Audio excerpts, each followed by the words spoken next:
ગુજરાતની બે વિધાનસભાની પેટા ચૂંટણીનું આજે મતદાન છે। એક વિસાવદર અને બીજી છે કડી। સૌ કોઈની નજર વિસાવદર પર છે, ત્યાં કાટેકી ટક્કર છે, ત્યાં ગરમાગરમીનો માહોલ છે, પણ તેની વચ્ચે કડીમાં પણ કંઈક એવું થઈ રહ્યું છે। કડીમાં ભારતીય જનતા પાર્ટી અને કોંગ્રેસના ઉમેદવાર વચ્ચે કાટેકી ટક્કર છે। તેની વચ્ચે કુંડળ પ્રાથમિક શાળાના મતદાન મથક ઉપર કોંગ્રેસના જે ઉમેદવાર છે તે પહોંચે છે અને અંદર જાય છે ત્યારે એક બોગસ એજન્ટને પકડી પાડતા મામલો પણ ગરમાય છે। નમસ્કાર, આપ જોઈ રહ્યા છો ન્યૂઝ રૂમ। આપની સાથે છું કૃણાલ આહિર।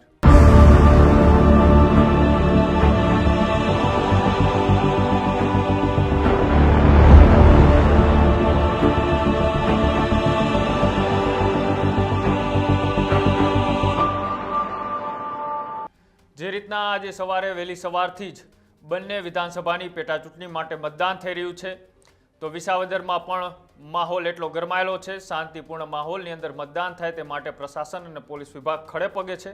તો ક્યાંક તેવા પણ દ્રશ્યો સામે આવ્યા હતા કે પોલીસ અને નેતાઓ વચ્ચે બોલાચાલી થઈ હતી, કોઈની ધરપકડ થઈ, તો સામસામા આક્ષેપો પણ થયા।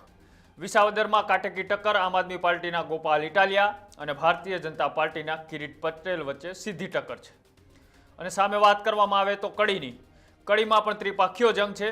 કડીની અંદર ચાવડા બંધુઓ સામસામે ચૂંટણી લડી રહ્યા છે। આ અનામત બેઠક છે। તો વાત કરવામાં આવે તો ભારતીય જનતા પાર્ટી અને કોંગ્રેસ વચ્ચે આ સીધી ટક્કર છે। કોંગ્રેસમાંથી જે રમેશ ચાવડા, તો ભારતીય જનતા પાર્ટીમાંથી રાજેન્દ્ર ચાવડા મેદાને છે। તો ત્યાં પણ શાંતિપ્રિય રીતે માહોલની અંદર મતદાન થઈ રહ્યું હતું અને અચાનક એ કડી વિધાનસભાની પેટા ચૂંટણીનું એ કુંડળ પ્રાથમિક શાળાના એ મતદાન મથક ઉપર કોંગ્રેસના એ ઉમેદવાર છે રમેશ ચાવડા તે ત્યાં પહોંચે છે અને ત્યાં પહોંચતાની સાથે જ અંદર તપાસ કરે છે। તો એક બોગસ એજન્ટ એ મતદાન મથકની અંદર બેસી અને બોગસ વોટિંગ કરાવતા હોય તેવા આક્ષેપો એ કોંગ્રેસના ઉમેદવાર દ્વારા કરવામાં આવ્યા અને બાદમાં તેમને પકડવામાં આવ્યો, પણ તે દોડીને ભાગી ચૂક્યો છે અને તે બાદ મીડિયા દ્વારા તેમને પૂછવામાં આવ્યું કોંગ્રેસના ઉમેદવાર રમેશ ચાવડાને, ત્યારે તેમણે ભારતીય જનતા પાર્ટી ઉપર આક્ષેપ લગાવતા શું કહ્યું આવો તે પણ સાંભળ્યું। નકલી ચૂંટણી એજન્ટ બેસી ગયો અહીંયા અને એને નકલી ચૂંટણી એજન્ટનો કોઈ ક્વોલિફિકેશન કે કશું જોયા વિના અહીંયાથી પ્રિસાઇડિંગ અધિકારીએ એને આઈડેન્ટિટી કાર્ડ પણ ઇસ્યુ કરી દીધું। આઈડેન્ટિટી કાર્ડ ઇસ્યુ કરી દીધું, બેસી ગયો। હું અહીંયા અત્યારે ચેકિંગમાં આવ્યો તો એને મેં કહ્યું કે ભાઈ તું કઈ પાર્ટીમાંથી બેઠો છે ભાઈ? તો એને કહ્યું કે હું અપક્ષમાંથી બેઠો છું। હવે અહીંયા અપક્ષ તો કોઈ છે જ નહીં। જે લોકો છે નાની મોટી કોઈને કોઈ પાર્ટીમાંથી છે, જો કે 11 પેલા આપ્યા હોય એટલે અપક્ષ તરીકે પેલામાં આવે, માન્ય પાર્ટીના ના હોય એટલે તો પાર્ટી તરફથી અપક્ષ તો એ હોય કે જેને કોઈ પાર્ટીનો એના આધાર જ ના હોય। જ્યારે આ તો કોઈ પાર્ટી તરફથી પેલા બેઠા હોય એવા જ લોકો બાકી છે હવે, એટલે અપક્ષ તો કોઈ છે જ નહીં। એટલે તમારું એવું માનવું છે ફરિયાદ શું કરી તમે? ખોટો એજન્ટ બેસી ગયો છે। તમે જોયા એમને મેં જોયા અને મેં પૂછ્યું કે ભાઈ તું કેમ બેઠો છે અહીંયા, કઈ પાર્ટી તરફથી બેઠો છે? તો એને કહ્યું કે હું તો અપક્ષ માંથી બેઠો છું। તમે પ્રિસાઇડિંગ ઓફિસરને ફરિયાદ કરી શું કહે છે? પ્રિસાઇડિંગ અધિકારી જોડે હું ગયો અને એની જોડે કે ભાઈ મેં આનું કાર્ડ કાઢો, ભાઈ આ ફોર્મ કાઢો, આનું કયા ફોર્મ માંથી આ બેઠો છે અને આને કેવી રીતે તમે ઇસ્યુ કરી દીધું? એટલે હવે અહીંયાથી હું પછી એની સાથે વાત કરતો હતો અને અહીંયાથી ઉઠીને ત્યાંથી પછી ભાગી ગયો। કોઈ બાજુથી પેલો દરવાજો છે ને ગેરકાયદેસર, જુઓ આ એક દરવાજો રાખે, અહીંથી ખોટા માણસો અહીંયાથી આવે છે અને જાય છે। તમને લાગે છે કે જે બોગસ એજન્ટ છે તેને ખોટું મતદાન કરાવ્યું હશે? ખોટું મતદાન કરાવવા જ બેઠો હોય ને, અને આમાં આ બધા એમાં સામેલ હશે। અહીંયા રાત્રે આ લોકોને ખાવા પીવાની અને બધી વ્યવસ્થા કરતા હોય છે।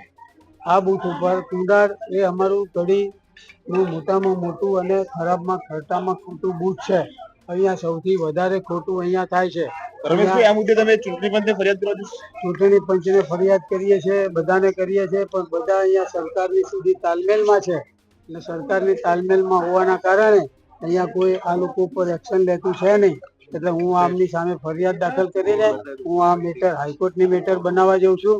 એટલે આપ મીડિયામાં આપ ચાલુ કરો અને મને આમાં મદદ કરો, ન્યાયના હિતમાં મીડિયા મને મદદ કરે એવી હું આપ સૌ મીડિયા જે રીતના તેમણે વાત કરી આ બોગસ એજન્ટ પકડાતા તેમને તાત્કાલિક પ્રિસાઇડિંગ ઓફિસરને આની જાણ કરી, ફરિયાદ પણ કરી, એટલામાં આ એજન્ટ છે એ ભાગી ગયો।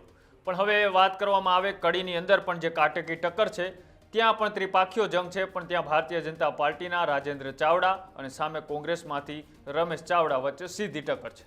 હવે અત્યારે અહીંયા ધીમું મતદાન થઈ રહ્યું છે. ત્યાં પૂર્વ નાયબ મુખ્યમંત્રી એવા નીતિન પટેલે પણ મતદાન કર્યું. આ તેમનો જૂનો વિસ્તાર છે, તેઓ પણ અહીંયાથી ચૂંટણી લડી ચૂક્યા છે. એટલા માટે વિસાવદરની સાથે સાથે કડીની પેટા ચૂંટણી પણ એટલા જ માટે મહત્વની છે. તો જોવાનું એ છે કે આ ચાવડા બંધુના જંગની વચ્ચે ત્યાંની જનતા કોને એનો કડીનો ધારાસભ્ય બનાવે છે. જો તમે ખબર હોય તો અમારી કોમેન્ટ બોક્સની અંદર જણાવજો. અને આવા જ અહેવાલો જોવા માટે અમારી યુટ્યુબ ચેનલ ન્યૂઝ રૂમને આજે જ લાઇક કરો, શેર કરો અને સબસ્ક્રાઇબ કરો. નમસ્કાર.